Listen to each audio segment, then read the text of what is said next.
Are you getting itchy feet? Do you want to be on the move? Well, it's about time then that we travel across the universe in a brand new Fun Kids Science Weekly. My name is Dan, welcome along. This is the show where we explore all those science secrets that are lurking out there right throughout infinity. This week, we'll chat to the TV presenter and the genius Maggie Philbin all about why now is a brilliant time for you to learn how to code.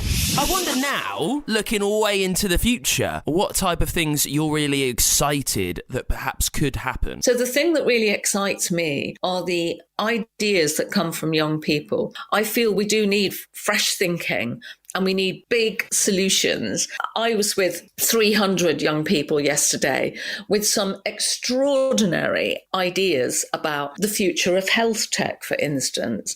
And I want those ideas to become reality. And we've been taking trips to the smartest school in the solar system recently, Deep Space High. Got the last one of this series for you, where we're learning all about what jobs you can do in space if you love music.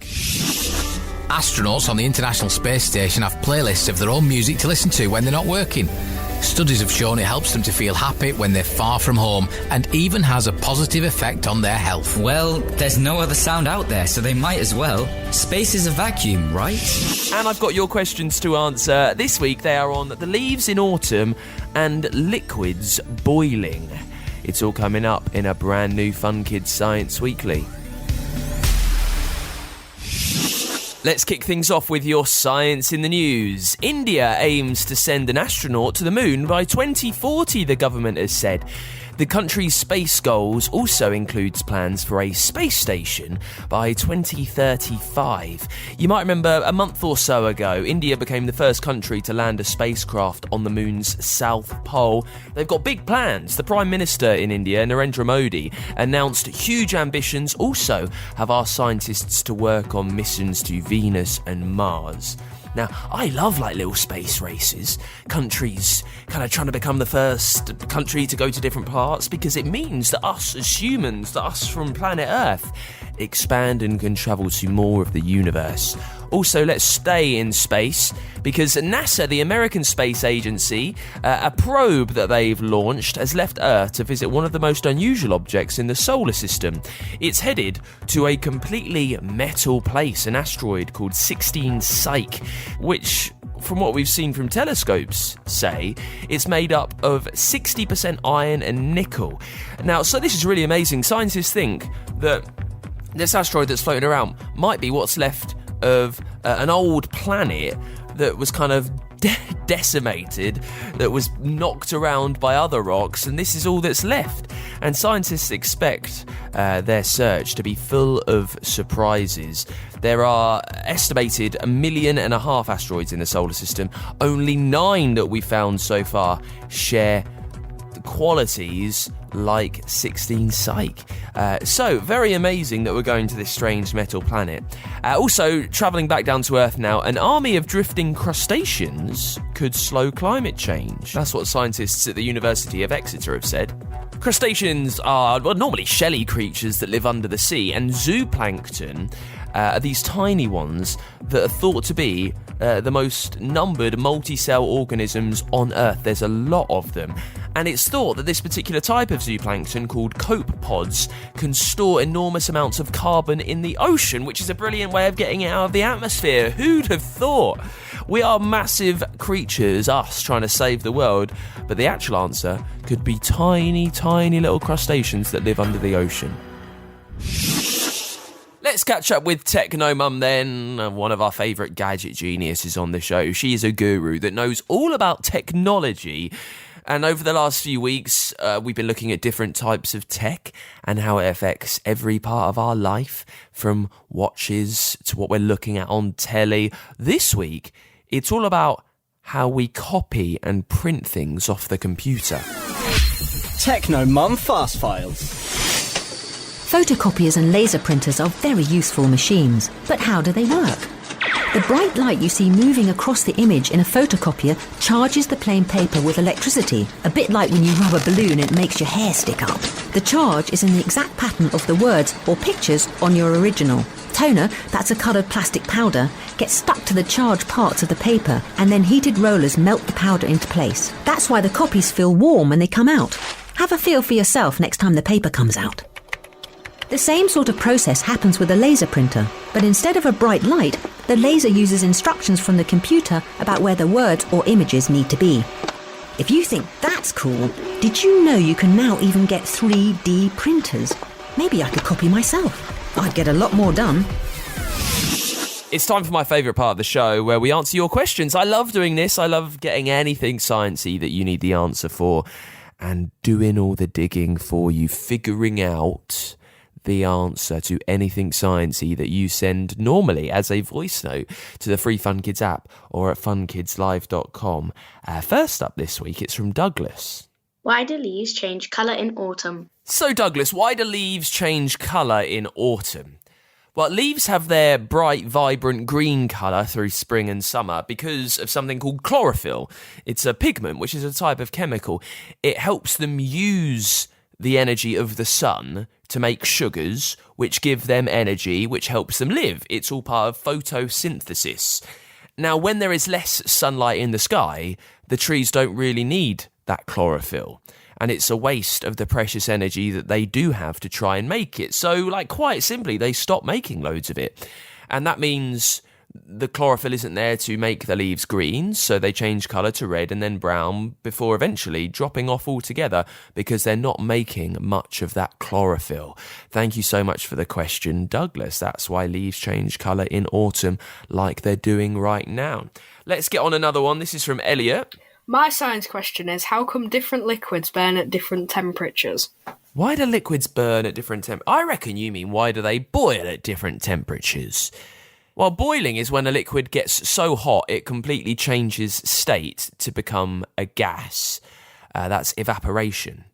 Now, for that to happen, the bonds between the liquid particles, the thing that holds them together, it needs to be broken so the particles can spread more and become a gas.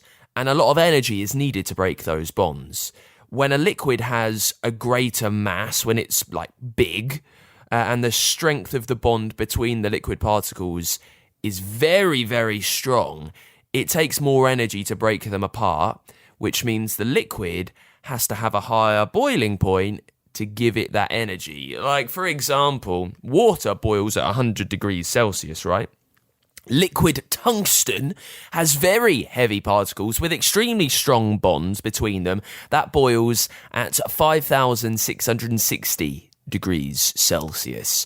So that's the difference in when liquids can boil, Elliot. Thank you so much for the question. If you loved the sound of that, if you want to be on the podcast next week by asking a science question that you're wondering, make sure you get to the free Fun Kids app. You can send it there as a voice note to me. It comes straight through to the studio. Also, you can do it on funkidslive.com if you find the Science Weekly page there. We've got a big record button that you can use to ask your question. It's the Fun Kids Science Weekly, and EU Code Week is back, and this time with so much to do, it's lasting for 2 whole weeks. So let's find out what it's about, what you can do with Maggie Philbin, OBE, who joins us. Maggie, thank you so much for being there. Oh, it's brilliant to be with you. Well, Maggie, you've been investigating science and the future for a little while now. Could you tell me, how has the importance of coding changed through the years, and how much have you noticed it? Well, if you think about it, we live in a digital age.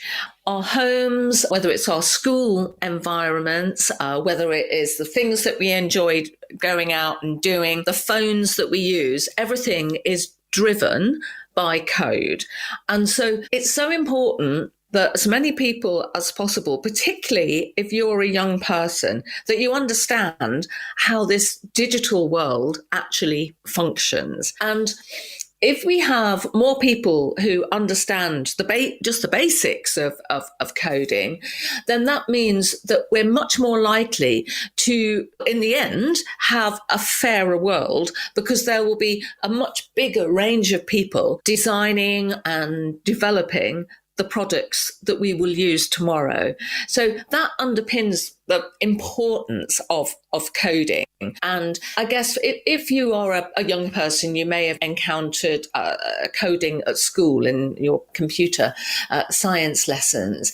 And there are so many opportunities to develop that interest. Europe Code Week is an excellent way of highlighting all of those opportunities.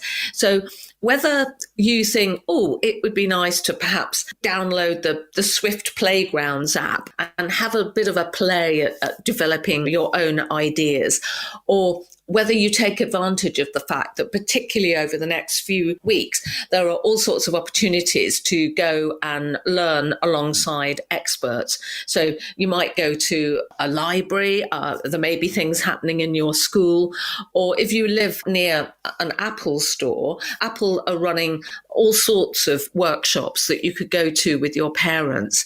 And I get really excited about it because I see the very exciting and fresh ideas that young people have. And I want as many of those young people to be able to make their ideas a reality as possible. I guess coding way back would have been something normal people like you, like me, like someone listening to this show wouldn't have thought possible. It was done by mega computers locked away somewhere. But now it seems much simpler. How easy is it for us to just sit down on a computer or something and begin coding and creating away? It's much more accessible, and there are, all sorts of different ways that you can take those very, very first steps if you haven't done it before. So there are very sort of visual aids so that you can sort of quickly begin to understand how it all works. Because in simple terms, coding is about giving a set of instructions through your computer, or you might be doing this through your mobile phone,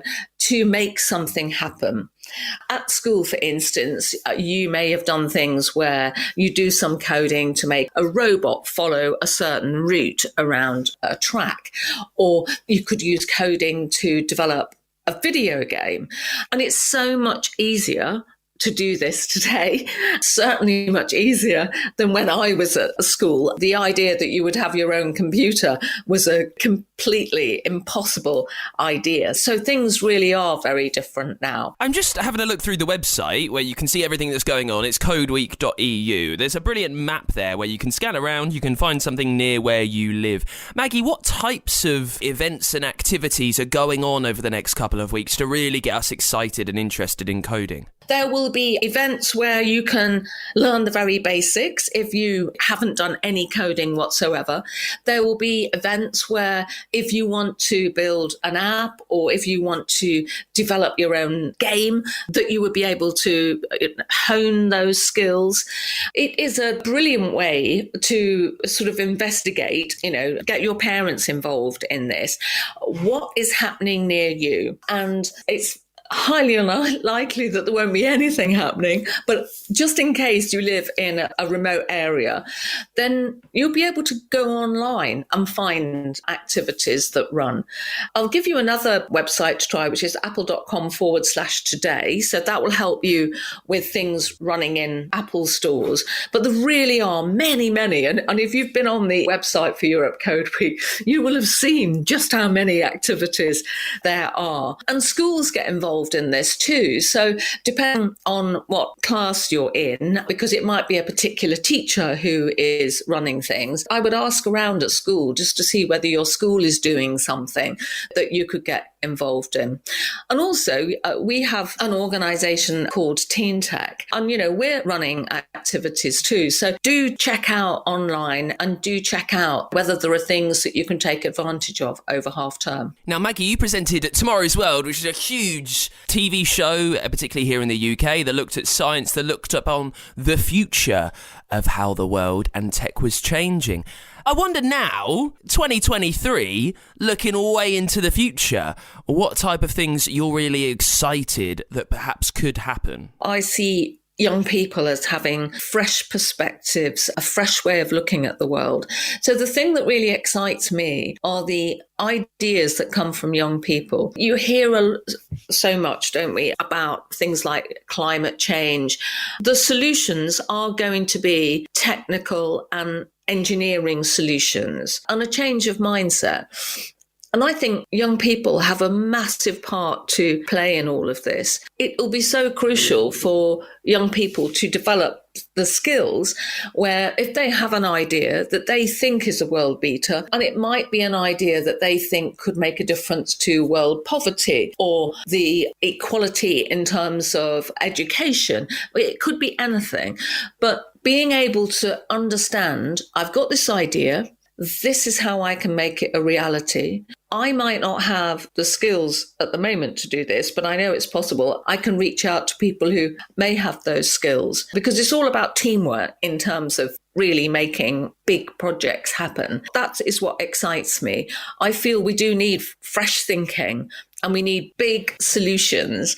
And I've got a massive amount of faith in young people to, being able to make this happen. And that isn't about loading it all on young people and saying, right, come on, it's your responsibility. It's all of our responsibility. But I was with 300 young people yesterday with some extraordinary and very powerful ideas about the future of health tech, for instance.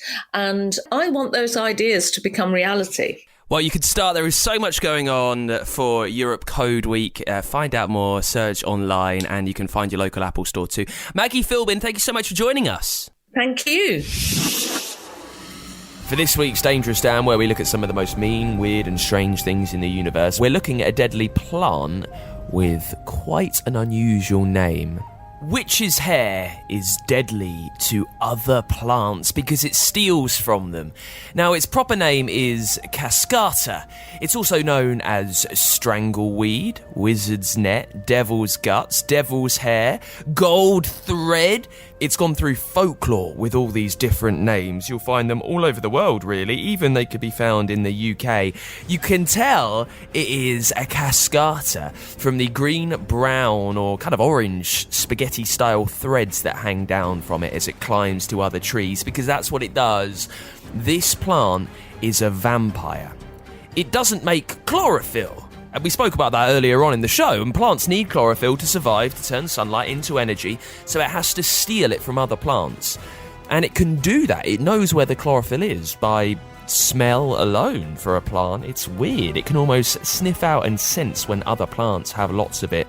And when it finds one, it grows these strange, almost roots called haustoria, which slide into the nervous system of the plant, and then it sucks out their chlorophyll, which makes itself stronger so it can live, and it makes the host weaker, where it might even die. This is a vampire plant. It's why it's got a brilliant name, Witch's Hair Cascata, which goes straight onto our Dangerous Dan list.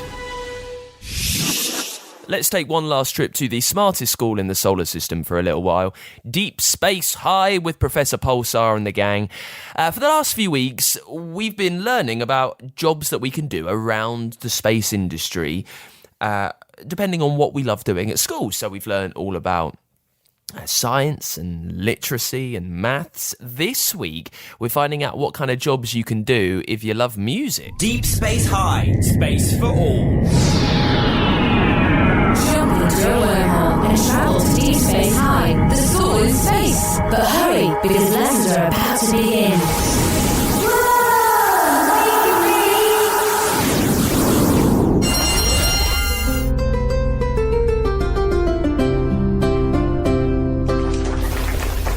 That's so lovely, Pixel. I can't believe you wrote that song yourself. Thanks. On our planet, we communicate using music and song, so it's easy for me. Hey, Professor Pulsar, you know you're always saying that there's a job in space for everyone. What about Pixel and her music? Could you work with music in space? In a word, yes. Pixel, perhaps you'd like to tell us what you enjoy about music. I like the way music makes me feel happy. all more excited. Computer, play us something relaxing. It's widely known that music can have a calming effect, and for that reason, it's sometimes used during rocket launches to help astronauts relax. And because rocket launchers are very loud, experts in sound technology are needed to help reduce the noise in the cockpit.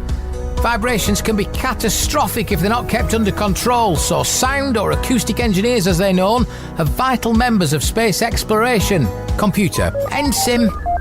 That's better. There's another place you'll find music in space. Most people have their own favourite playlists, right?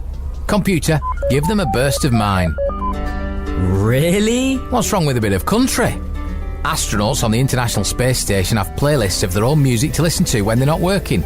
Studies have shown it helps them to feel happy when they're far from home and even has a positive effect on their health. Well, there's no other sound out there, so they might as well. Space is a vacuum, right? No sound can travel in a vacuum. Well, you're not wrong about sounds in a vacuum. However, while space is a virtual vacuum, radio waves can be detected around planets and other objects such as comets, which we can convert to sound, and the results can be remarkable. That's so weird. And then music from Earth has reached further into space than almost anything else sent from the planet. Computer, bring up Voyager. The Voyager probes were launched in 1977 to explore the farthest reaches of the galaxy, and on board each of the two craft are golden records. As well as samples of Earth languages and sounds, there are several tracks of music. These crafts have travelled further than anything else, a whopping 13.9 billion miles. Who knows who's had a listen? OK, just one more example, computer, please. In 2018, Elon Musk blasted a Tesla car into space. No one's quite sure why, to be honest. Most expensive car advert ever, if you ask me. But the car radio is playing a looped version of tracks by David Bowie. That is kind of cool. Music has the power to move us, change the way we feel. It can be inspiring or comforting and tell our stories. Space has inspired music, and music is itself part of the fabric of our universe. Now, come on, Sam. Have I managed to inspire you to get musical? Can I tempt you with a trumpet? I think I'd rather have Elon Musk's Tesla. Well, the search for a space career will have to continue. There's a job for you in space, whatever your interest may be. Before we go, a joke. How do you make a bandstand? I don't know. How do you make a bandstand? Take away the chairs. That's terrible. All right, I'll stick to teaching you lot. Class dismissed. Deep Space High, space for all. With support from the UK Space Agency. Find out more at funkidslive.com/space. Thanks so much to the Steep Space High gang. Next week, we are having a look inside your body at what the microbes can do. We'll be back then with another brand new episode of the Fun Kids Science Weekly. If you have enjoyed the show, if you would like to ask a question that I can answer next week, make sure you leave it as a voice note for me on the free Fun Kids app or at funkidslive.com. You can hear loads of our brilliant podcast series. You've heard some today. We've got tons more for you on the free Fun Kids app, funkidslive.com, wherever you get your shows. And Fun Kids are our children's radio station from the UK. You can listen across the country on the free Fun Kids app in certain cities, on DAB digital radio as well. And if you've got a smart speaker, just wake it up and ask it to play Fun Kids.